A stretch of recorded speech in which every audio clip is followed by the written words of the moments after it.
నమస్కారం. నేను మీ స్వీయ వర్మ. ఈరోజు మనతో పాటు స్టూడియోలో ఉన్నారు విజయలక్ష్మి భట్టిప్రోలు గారు, ప్రముఖ ఆధ్యాత్మికవేత్త.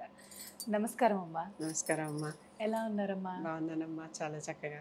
అమ్మ, ఆడవాళ్ళు పక్కింటి వాళ్ళతోని, ఎదురింటి వాళ్ళతోని ఎక్కువగా ఇంట్లో విషయాల్ని చెప్తూ ఉంటారు. అలా చెప్పడం కరెక్టేనా అమ్మా? ఆ, ఆడవాళ్ళని కాదు, అసలు ఎవరూ కూడా ఇంటి విషయాలు నలుగురికి చెప్పకూడదు. అందుకే ఇంటి గుట్టు అంటారు. ఇంట్లో విషయాలు గుట్టుగా ఉంచుకోవాలి. పబ్లిక్ చేసేటటువంటి విషయాలు మాత్రమే పబ్లిక్ చేయాలి, కానీ లేకపోతే వీటిని గుట్టుగానే ఉంచుకోవాలి. రోగం రట్టు అంటారు. ఇంటి విషయాలు గుట్టు, రోగం రట్టు. అంటే రోగం అంటే ఏంటి? మనకి ఏదైనా వ్యాధి కలిగితే నలుగురికి చెప్తే ఎవరో ఒకళ్ళు ఏదో ఒక ఉపాయమో మందో చెప్తారు, లేదా ఒక వైద్యుడి గురించో చెప్తారు. వాళ్ళ దగ్గరికి వెళ్తే మనకు అది తగ్గొచ్చు. అందుకని ఇది పాటించాలి అని. కానీ చాణక్యుడు ఏమంటాడు? రోగాన్ని కూడా రహస్యంగానే ఉంచాలి, చెప్పకూడదు అంటాడు. అది తెలిస్తే అవతల వాళ్ళు లేనిపోని వాళ్ళకి ఎక్స్పెక్టేషన్స్ అనమాట. వీడికి రోగం ఉంది, మందు తింటున్నాడు, వీడి వల్ల ఏమన్నా అంటుకుంటాయి, అంటుకోవు, ఏవో ఇలాంటివి ఉంటాయి కదా. ఈ అంటువ్యాధులు దూరం పెట్టాలి, లేకపోతే వీడి జీవితం తొందరగా అయిపోతుంది, ఇలాంటివన్నీ ఉంటాయి కదా. అవి అన్నీ చూసుకునేటటువంటి అవకాశం వస్తుంది. అది కనుక పక్క వాళ్ళతో ముచ్చట్లు పెట్టడం ఒక లెవెల్ వరకే, సలహాలు తీసుకోవటం వరకే, కానీ వాళ్ళకి ఏమైనా కావాలంటే సహాయం చేయటం వరకే. కానీ అసలు చాణక్యుడు కొన్ని విషయాలు ఎవరికి చెప్పొద్దన్నాడు.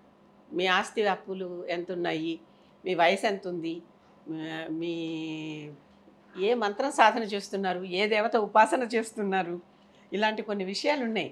అవి ఈ ఇంట్లో మీ పడకటింటి విషయాలు, ఇలాంటివి ఇంకొకళ్ళకి చెప్పకండి అన్నాడు చాలా చక్కగా.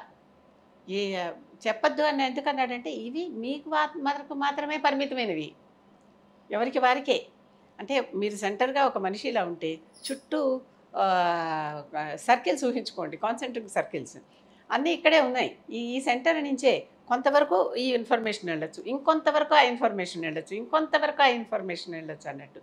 కనుక ఇంటి విషయాలు పక్కింటి వాళ్ళకి చెప్పటం వల్ల రకరకాల ప్రమాదాలు ఉన్నాయి. ఒకసారేమో వాళ్ళు ఈర్ష్యపడతారు, వీళ్ళకేంటి ఇన్ని ఆస్తి వివరాలు ఉన్నాయా అంటారు. లేకపోతే మన మాటలు మళ్ళీ పక్కింటికి వెళ్ళి చెప్తారు. చెప్పేటప్పుడు పాసింగ్ ద వర్డ్ ఆడుకుంటే వర్డ్ చిట్టచివరిలో మారిపోయినట్టుగా మనం ఒకటి చెప్తే ఇంకోటి వెళ్తుంది విషయం చివరికి. కనుక అది కూడా జాగ్రత్తగా ఉండాలి. పక్కింటి వాళ్ళని కానీ ఎదురింటి వాళ్ళని కానీ ఎప్పుడైనా సరే స్నేహమే.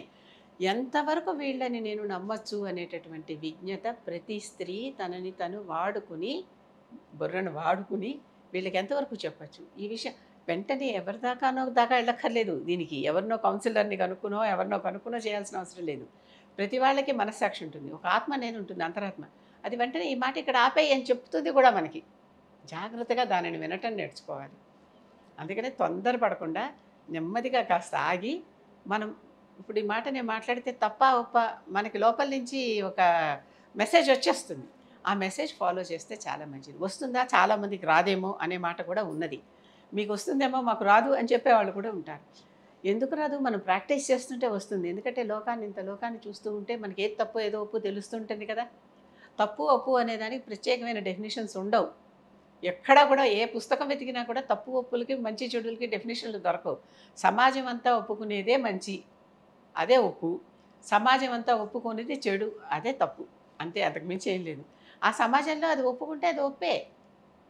ఎందుకంటే ఒకప్పుడు సమాజంలో రామాయణంలో బహుభార్యాత్వం, అదే మళ్ళీ ఇది ద్వాపరానికి వచ్చేసరికి భారతంలో బహుభర్తృత్వం. ఆ సమాజం అది ఒప్పుకుంది. ఆవిడ పతివ్రత అన్నది ద్రౌపదిని, అంతే కదా. కనుక ఇలా సమాజం ఒప్పుకుంటుందా లేదా? నా మాట బయటికి వెళ్తుంది. ఇప్పుడు ఈ పక్కింటి ఆవిడ దగ్గర ఆగదు. ఎలా అయితే మన దగ్గర ఆగలేదో అక్కడ ఆగదు, ఇంకో చోటుకి వెళ్తుంది. వెళితే నాకు ప్రమాదమా కాదా?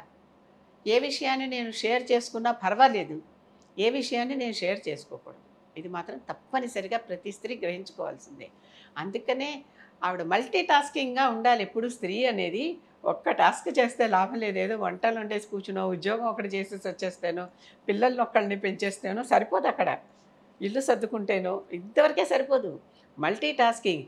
అసలు నేను ఈ మాట మాట్లాడాలా వద్దా, ఈ పని ఇప్పుడు చెయ్యాలా వద్దా, ఈ మాట ఇప్పుడు వీళ్ళతో నేను అనాలా వద్దా, ప్రతిదానికి ఆలోచించుకుని అంటే ఇవన్నీ క్షణాల్లోనే అయిపోతాయి. ఎలాగైతే కంప్యూటర్లో ఏదైనా ఒకటి ఫీడ్ చేయగానే క్షణాల్లో అంతా అయిపోయినట్లుగా సెకండ్లలోనే, ఇక్కడ అంతే సెకండ్లలోనే అంతా అయిపోతుంది. కానీ అది సరిగ్గా కంట్రోల్ చేసుకోవటం, అది సరిగా ప్రోగ్రామింగ్ చేసుకోవటం స్త్రీకి వచ్చి ఉండాల్సిందే. లేకపోతే ఆవిడ కొంపకు ఆవిడేని పెట్టేసుకున్నట్టే. అది సంగతి. ధన్యవాదాలమ్మా. నమస్కారం. నమస్కారం.